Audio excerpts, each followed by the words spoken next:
Hello mga Mars! Welcome back to my channel, Karin Scoop Station here. For today's video ay magluluto po ako ng breakfast kasi katatapos ko lang po mag-workout.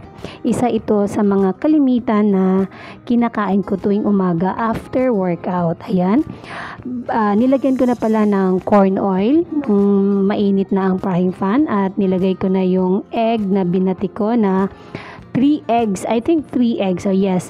Tapos naglagay ako ng spinach. Yung spinach mga Mars ay pinakuluan ko na yan at nilagay ko lang sa freezer. Nung gagamitin ko na siya, syempre, pinathaw ko muna para wala yung tigas niya po, diba? Ayan, para mas lalong healthy. Kasi alam mo, pag nag-workout, need natin ng protein at healthy na food. Kasi sayang naman yung bin-workout natin kung ano-ano lang kainin natin. At naglagay din pala ako ng cheddar cheese, mga Mars. So yung ano na siya, yung slices na yung nabibili lang sa supermarket na per slice na nakapack na siya ng ganyan. Yan, para lalong sumarap ang ating breakfast and more protein, mga Mars. At nilagay ko na yung tortilla or pita na wheat po yan. Wheat na pita ang aking nilagay dyan para mas lalong masarap ang ating breakfast. Ayan.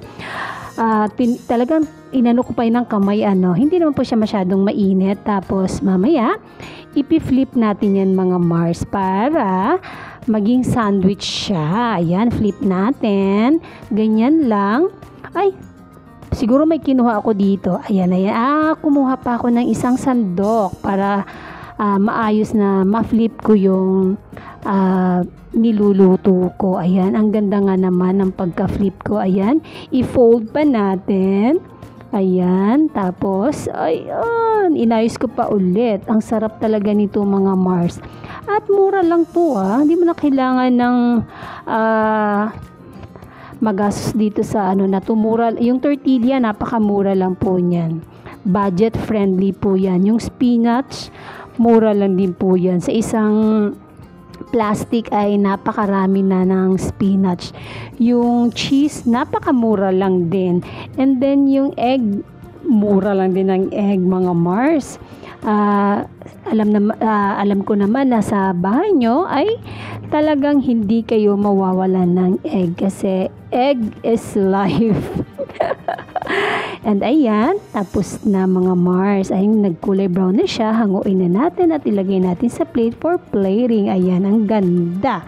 Tapos, i-slice natin yan for bite size or yung tama lang, ganyan. Hinati ko. Ang ganda. Tapos, ang bango niya kasi yung cheese, yung spinach. And that's it, mga Mars. Sana nag-enjoy kayo sa na-share ko ngayong healthy breakfast sa inyo. And that's it. Thank you for watching, mga Mars. Don't forget to like this video, share, and subscribe for more scoops. Bye!